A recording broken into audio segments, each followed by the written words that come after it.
Les amis, bonjour, bienvenue, nouvel épisode des Affolés. On est avec un personnage et pas des moindres. On est avec Monsieur Papy, Monsieur Gustatif, Monsieur Apicou. Comment allez-vous?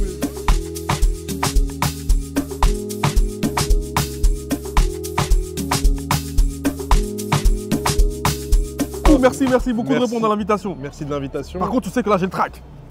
J'ai pas affaire à n'importe qui. Là, je sais que là, normalement, si tout se passe bien, on a affaire à un fin connaisseur de la cuisine et qui plus est de la cuisine africaine au sens large. Aujourd'hui, j'aime beaucoup la cuisine subsaharienne. Ouais. Et d'ailleurs, je suis content que tu m'invites parce ça fait que plaisir. j'ai beaucoup de choses à dire. Ah, écoutez bien, suivez bien cet épisode. À mon avis, ça va être quelque chose de très intéressant. On va développer bien sûr la cuisine sur la bouffe, etc. On va aussi creuser le côté social qu'il y a derrière. Et qui dit Monsieur Apicou dit forcément c'est qu'on va bien manger. On va bien manger, on va bien discuter et on va bien humaniser le débat aussi. Ça, c'est important de le dire. C'est ce qu'on voulait. Karim, bienvenue chez Affolés. Merci Ali, c'est gentil. Déjà ta première impression, j'aimerais voir ta première impression sur le resto, le décor et l'ambiance et le ressenti. Bah, le décor, il est top. Franchement, c'est cool. Il y a de la lumière. On est dans l'Aden de l'Afrique, subsaharienne. Ouais. Donc mortel. J'ai envie de te dire franchement, enfin. Ouais. Enfin qu'il y a des lieux qui ressemblent, tu vois, qui nous ressemblent. Qui nous ressemblent, Parce que je suis c'est pas d'accord. que les Africains subsahariens, aussi les Maghrébins. C'est vrai. Voilà, Enfin, on assume notre nous aussi, identité. on mange du mafé, du tieb, du foutou, du Au garba, c'est vrai. atiké. Tu vois ce que je veux Il dire? connaît là mon frère. Il connaît. Je vous ai dit, je vais pas faire à n'importe qui les gars. T'as les plats qui sont directement présentés comme ça. Et t'as déjà une idée en voyant comme ça sur quoi tu pourrais partir? Moi, tu sais, un plat que j'aime beaucoup. Tu sais, moi, je t'avais dit, Ali, j'ai grandi avec une famille malienne. Ça s'appelle la famille Diagola. Exactement. Et il y a un plat, ma Madeleine de Proust, quand je mangeais avec eux, c'était le mafé. C'était un plat que je mangeais énormément. Donc, je pense que je vais tester le mafé. Le mafé, ouais. Mais aussi le foutou, parce que c'est la réputation un peu d'Affolés. Le C'est foutou devenu un banane. incontournable, ouais. C'est devenu leur classique qui C'est quoi? maîtrise. Allez, on va tout prendre. C'est pour moi, allez. C'est pour moi. Non, t'inquiète, c'est pour moi, frérot. Et le boss a parlé. tout prendre, On va tout Parce prendre. que c'est bien beau de dire que c'est bon. Moi, je suis pas de cette team-là. J'aime bien tester toute la carte et dire un avis critique et honnête. Constructif. Bah oui, c'est pour ça que les gens me. C'est pour ça qu'on t'a invité avant Voilà. tout. C'est pour ça qu'on a invité parce qu'on a besoin d'avoir un vrai J'ai pas critique dans envie ce de dire, sens-là. tout est bon. Tout est bon, ouais. Là, on va parler vraiment, tout est noté avec à cœur ouvert. Sincèrement, c'est le premier invité qui vient avec autant de références dans la bouffe. Non pas que ceux d'avant c'était pas bien, mais là je pense qu'on a vraiment affaire à un vrai connaisseur de la nourriture au sens large, et encore plus du continent africain. Tu sais, j'aime beaucoup la cuisine subsaharienne. Ouais.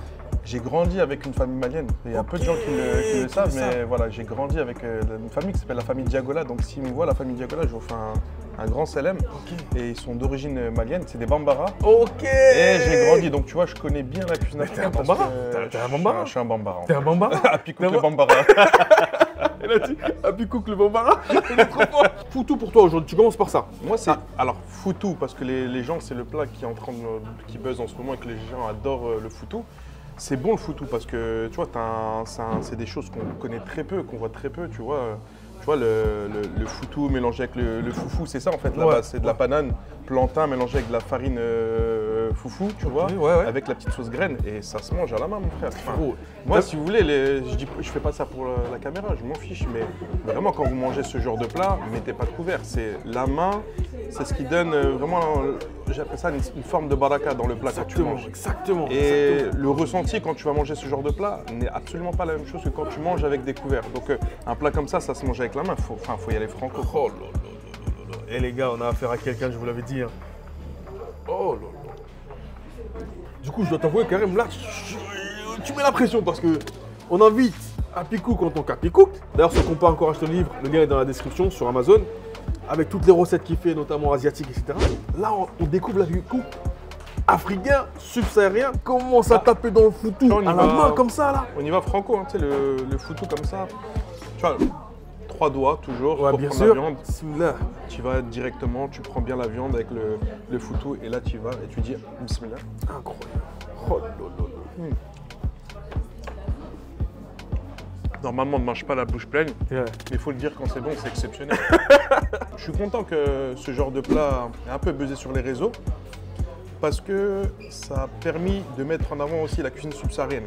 Au-delà du plat qui est un peu atypique, parce que c'est vrai que ces dernières années, on n'a jamais vu ce genre de plat sur les réseaux, mais ce genre de plat, c'était un peu le prétexte pour mettre en avant un peu la cuisine subsaharienne. Et ça fait grave plaisir parce que c'est une cuisine qui est méconnue, mais qui doit être connue, tu vois, c'est dommage. Là, tu vois, le foutou avec sauce graine, il y a du garba, il y a du dibi, il y a du tieb avec du poisson, on met souvent du capitaine, du chou, de la carotte, tu vois. Il y a aussi le mafé bœuf, mafé poulet. Bon, moi, le mafé pour moi, c'est au bœuf. Au bœuf, moi aussi, vois, moi aussi, c'est vrai que le bœuf, c'est au bœuf, c'est vrai. Tu vois, tout ça fait que ça a mis un peu la cuisine en avant. Et ça me fait plaisir. C'est vrai que je te rejoins parfaitement, Karim, là-dessus, parce que nous, ici en Europe, on connaît que tous les plats à base de riz et qu'on mangerait plutôt avec les couverts. Le fait que les enseignes comme Affolé remettent un peu leur lettre d'or à la cuisine africaine, en passant notamment par les plats où on mange directement à la main, ça, pour nous, je trouve que vraiment, effectivement, ça remet en valeur et surtout remet en lumière toute cette culture bouffe africaine, si je puis dire, tu vois. Et pour le coup, je te remercie de mettre un point d'or là-dessus parce que c'est pile poil ce qu'il fallait pour cette vidéo. Il y a un plat aussi qu'on ignore souvent, qui est des plats à base de chikwang. Le chikwang, c'est quoi? C'est une pâte de manioc qu'on a pilée, qu'on a fait bouillir dans des feuilles de manioc, justement. Et souvent, on trouve ça en Afrique subsaharienne, plutôt l'Afrique centrale, notamment le Congo, les deux Congos pour le coup. Et ça peut s'accompagner de tout et n'importe quoi. Ça peut être aussi bien du poisson. Et moi, pour le coup, j'ai voulu l'accompagner aujourd'hui avec du dibi. Mais ça fait partie des... Pour moi, c'est l'Afrique. Tu vois, ça là, ces tables-là, c'est l'Afrique. Tu as des morceaux de viande comme ça. Donc ici, c'est le dibi en l'occurrence. Des morceaux de viande. Tu prends le chikwang. Tu malaxes les deux pour qu'il y ait un mariage. On va dire un mariage. Pour qu'il y ait un mariage. Et tout ça, tu fais comment? Et normalement, tu dis... Bismillah. Et aussi... Voilà. Itadakimasu. Ça, c'est la signature d'Abikou qui veut dire bon appétit en japonais. C'est ça, exactement. C'est ça. Bismillah. Là, je suis dans les rues de Kinshasa. Je suis en train de manger de la street food à Kinshasa. Et c'est juste incroyable. Et toi, c'est quoi justement? Parce qu'on parle de moi, mais c'est quoi toi, ta Madeleine de Proust? Un truc vraiment qui te fait rappeler ton enfance quand tu mangeais à la maison? Tout ce qui est à base de sauce d'arachide. Tout ce qui est à base de sauce d'arachide, notamment le mafé. Mafé, c'est vraiment un truc que tu affectionnes particulièrement. Parce que moi, qui suis d'origine centrafricaine, donc moi en particulier, la grand-mère, parce que moi j'étais par la grand-mère, elle a l'habitude de mettre beaucoup de trucs à base de sauce d'arachide parce que ça calait rapidement. Donc tout ce qui est à base de sauce d'arachide, pour moi, c'est. Voilà, je m'envole direct. Nous, à l'origine, quand moi j'étais jeune, il y a 20 ans maintenant en arrière, j'étais plus jeune en tout cas, la cuisine africaine, ça se résumait au tieb ou mafé. Tu vois? Et c'est vrai qu'on ne voyait pas des plats qu'on pouvait manger à la main parce qu'on sait que l'Afrique, c'est beaucoup à la main. Et notamment des plats comme le garba. Le garba de base, c'est un plat de rue, c'est un plat de la street. On voyait mal ramener ça à nos petits Français ici, à nos petits Parisiens, un plat où on mangera à la main. Tu as vu le fait que beaucoup de restaurants soient décomplexés de ça? Et ça fait une découverte. Là, on ne filme pas tout le restaurant, mais je crois que 2 tiers des personnes qui sont ici, ce n'est même pas les Africains. Elle est là la beauté de cette découverte, c'est que je pense que 2 tiers des personnes qui sont dans l'établissement, actuellement, c'est même pas des Africains. Si c'est des Africains du Maghreb, ou alors c'est des Européens. Et ça, je trouve que c'est beau, parce qu'on a franchi un cap, selon moi, dans la nourriture. Et nous, à l'époque, quand on voulait manger africain, on allait dans les foyers sur la Côte-Rase. C'était les seuls endroits sur Paname où tu pouvais manger totalement africain. Vrai. Totalement. Il n'y avait pas, nous, il y a quelques années, ces restaurants-là, tu vois, par exemple, Affolé ou d'autres chaînes qui proposent la cuisine africaine subsaharienne. On allait au foyer. Et en plus, il fallait connaître, c'était que du bouche-oreille, il fallait connaître le bon foyer qui faisait le bon repas à l'heure à laquelle tu dois. C'est quoi ce qu'on appelle nous foyer? Foyer, c'est ce qu'on appelle un foyer sur la Côte-Rase. C'est là où beaucoup de personnes d'origine beaucoup africaine, tu vois, subsaharienne, vivaient là-bas. Et ça s'organisait aussi, il y avait les résidences et il y avait aussi la cantine qui était à l'intérieur. Et cette cantine-là était destinée aux résidents, mais pas que, il y avait aussi des personnes extérieures qui pouvaient consommer des plats. On allait à Slissani pour manger, tu vois, on mangeait beaucoup le tieb et le mafé, parce qu'il n'y avait pas encore le foutou, etc. C'était pas développé. Les plats, vraiment, c'était le yassa, le tieb et le mafé. Des repas qui étaient dans les sous-sols, si je puis dire, qui sont remontés au rez-de-chaussée, avec des restaurants aussi bien développés et décorés, avec une reconnaissance officielle du peuple, si je puis dire. Le peuple a acquiescé le fait qu'il faut que ces plats-là remontent à la surface et nous voilà affolés. J'aimerais bien que tu donnes par contre ton ressenti sur le tieb du coup. Le tieb est très bon. Franchement, moi je le mange à la main, comme d'habitude. Le tieb, ça se mange vraiment à la main. Donc là, ils le font avec les couverts. Le riz est totalement maîtrisé. C'est une bonne cuisson. Tu vois, un peu à l'étouffer comme j'aime bien. La viande, la cuisson est bien respectée. Il y a un bon équilibre au niveau de la sauce, des légumes, du riz et de la protéine. Puis c'est assez généreux, tu vois. Donc on va pas se mentir. La cuisine africaine, c'est le partage. Manger avec pas mal de personnes, comme on dit, moujemerin. Ça, c'est la première des choses. Et puis les quantités, tu vois. T'as de quoi manger. Là, je ne sais même pas si je vais finir. Clairement. Mais si je finis pas, tu sais, je le prends à portée. Obligé. Donc, non, c'est bien, c'est maîtrisé, c'est cool. Là, on est sur du poisson braisé, accompagnement au choix. L'avantage qu'il y a chez Affolé, et là pour le coup c'est vraiment une publicité, c'est que tu prends le poisson, tu peux tout mixer à ta sauce. D'accord, ok. L'accompagnement, tu peux mettre ce que tu veux. Ce genre de concept de resto africain subsaharien, Ouais, bah, ça met en valeur les tantines. c'est vrai. Ah ouais, je suis Ça, c'est complètement d'accord. c'est un truc important. Parce que les tantines, on va pas se mentir, on connaît comment ça se passe en cité. Nous, toi et moi, on a grandi dans les quartiers, Dans les etc. quartiers, Les ouais. tantines, elles étaient cantonnées à quoi? Au Ménage. On va pas se mentir. Moi, je sais que la plupart des tantines que je connais, avec leur français, la barrière de la langue comme on dit, elles sont toujours limitées à faire du ménage comme Ouais, métier. ménage, garde d'enfants, etc. C'est vrai, c'est vrai. Et tu vois, au-delà de la cuisine, tu vois, là, ce genre de concept, parce que moi, je suis descendu, tu sais que moi, je cuisine, Ouais, ouais. c'est ma profession aussi. Ouais, ouais. Et le fait de voir des tantines en cuisine qui maîtrisent ce qu'elles font, parce qu'elles maîtrisent, et ben c'est là où tu vois qu'elles détiennent cet art culinaire-là. Elles le Exactement, transmettent, exactement. elles le font à la perfection. C'est vrai. Et ici, le fait d'avoir ce genre de restaurant, ça fait que on ouvre une porte à cette personne en disant votre savoir-faire que vous avez acquis en Afrique auprès de votre mère, auprès de votre soeur, auprès de votre qui vous voulez, ici en Europe, c'est une denrée qui est devenue rare et inestimable. Donc on les met en valeur aussi par rapport à ça. Bien sûr, et puis moi qui est dans la cuisine Ali, je Ouais. peux te dire que ces personnes-là, elles sont très recherchées. Les mamans qui cuisinent dans des restaurants, maintenant, je peux t'assurer que c'est limite, c'est une espèce en voie de disparition. Tu vois.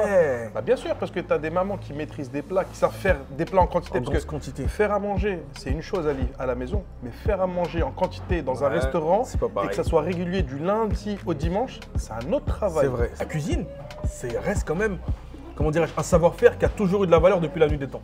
C'est un savoir-faire qui est incommensurable. Ouais. Et puis tu vois, c'est la baraka, c'est une transmission d'une baraka aussi. Ouais, c'est vrai. Sans rentrer dans le religieux, mais Ouais. je trouve qu'il y a aussi cette symbolique un peu religieuse, tu vois, qui est très important de le mentionner, de le dire, ça c'est important. Donc moi, pour en venir aux tantines, je suis grave content que nos mamans puissent être en cuisine Mise en lumière comme ça. pour être mis en lumière, ça c'est une première chose. Et la deuxième chose, c'est que elles sont considérées maintenant à leur juste valeur. Et ça, c'est mortel. Alors c'est quoi donc on a dit dorade, hein. Ça, c'est de la dorade. Ça, c'est de la dorade braisée Ali. Avec un petit riz, je pense que c'est un riz jasmin. Ouais. qu'on a. Bah, normalement, en Afrique, tu vois, comme Mali, etc., Sénégal, on prend du riz cassé. Ouais. Riz Parfumé, cassé une fois ou riz cassé deux Deux fois. fois. Ça, Hein on a affaire à un vrai Ah, connaisseur. frère, moi, on me Ah, l'a t'es fait un pas. vrai cuistot, toi. Quand le riz, en fait, il passe dans le polissage. Ouais. Donc, des fois, le grain est maintenu et des fois, le grain est brisé. Ok. Quand le grain est brisé, c'est une fois, c'est riz cassé une fois. fois. Et quand le grain est brisé deux fois, c'est riz cassé deux fois. Ah ouais, Exactement. incroyable. Pas Donc mal. c'est le polissage Qui change quand on le polit calibre. le riz Ouais. et que quand le grain se casse, et ben c'est là où. C'est juste ça en Voilà, fait c'est l'origine. juste ça. Incroyable. Alors. Ouais, c'est bon. Ah ouais. Ouais, c'est bon. Moi j'aime bien le poisson quand il est un peu moins cuit. Ouais. Je trouve que le le poisson jus. un peu moins cuit, il est beaucoup plus juteux. Et donc là, c'est très bon. Hein. Ouais. Moi j'aurais un peu moins cuit. Ouais. Tu vois, pour que ça se marie bien. Mais suis après, con- ça, c'est mon. Permets-moi de c'est mon goûter ressenti. pour voir si je partage un peu ton avis là-dessus. Ouais. Je suis complètement d'accord. En vérité, et je pense qu'on aurait pu le demander, on aurait pu le demander, c'est notre faute à nous. On aurait pu demander qu'ils soient un peu moins cuits pour garder un peu ce jus et cette saveur. Voilà, ça, c'est le petit point un peu en moins. C'est très bon, attention. Hein. Mais j'aurais voulu un poisson un peu moins cuit, ça aurait été top.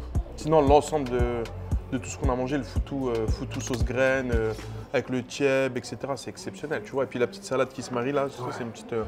Avec pas mal d'oignons, etc., c'est top ça. Il y a déjà un top 3 qui se profile parce que je connais Karim, avec sa franchise et son été, surtout son expérience. Tout de suite, jingle pour avoir le top 3. Les amis, les affolés, merci de d'avoir suivi cette aventure avec Ali La Brigade. C'était très bon. J'ai bien aimé. Content qu'il y a ce genre de restaurant à Paris, en région parisienne. Pour le top 3, j'aurais dit le foutou banane parce qu'il est vraiment bien maîtrisé à Affolé. Le deuxième, j'ai bien aimé le tieb au poisson. Alors, je ne sais pas si c'est du capitaine le poisson, mais il était extrêmement bon. Et mon troisième coup de cœur, c'était vraiment le mafé au bœuf et le dibi ex aequo. Bien maîtrisé aussi, il n'y a rien à dire. Allez suivre Ali La Brigade parce qu'il fait un contenu extrêmement intéressant sur YouTube. J'aime beaucoup ce qu'il fait. Allez suivre aussi Affolé. Mon livre Happy Cook Street Sauce, c'est dans toutes les plateformes, Amazon, Fnac, etc. Et surtout, Idadakimasu.